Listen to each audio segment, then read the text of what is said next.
wearable books. Yeah. So they'll either be earrings or necklaces. And these are blank, so there's nothing inside of them, but if you wanted to write in them, sure. This is a tiny case binding. Yes.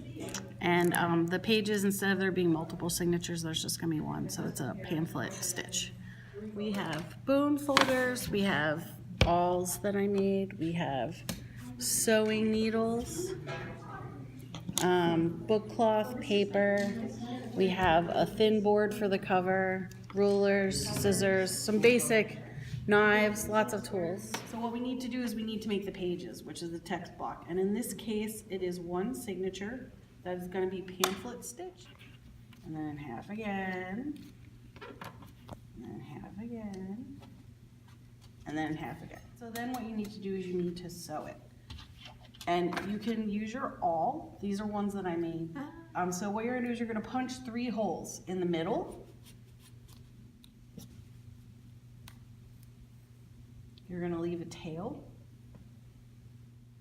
And then you're gonna come out the middle again. So what you need to do is to trim it.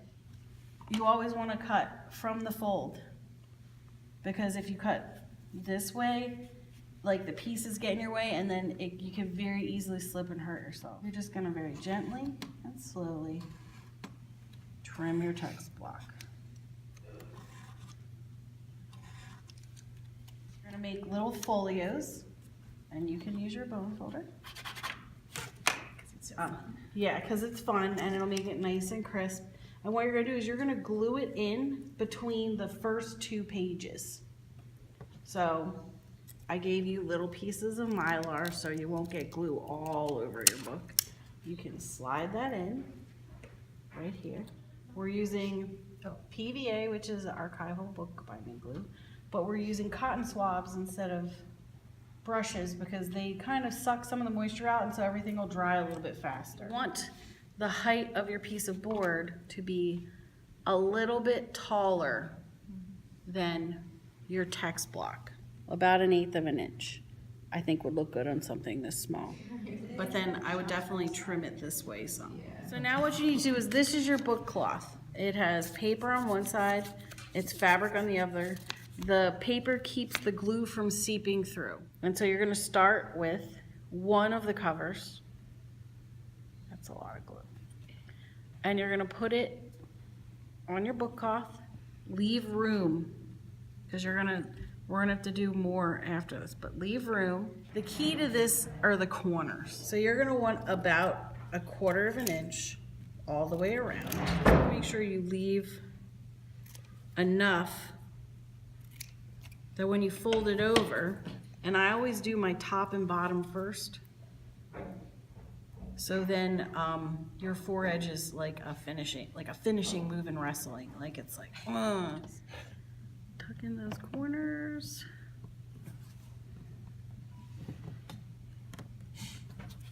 Fold it over.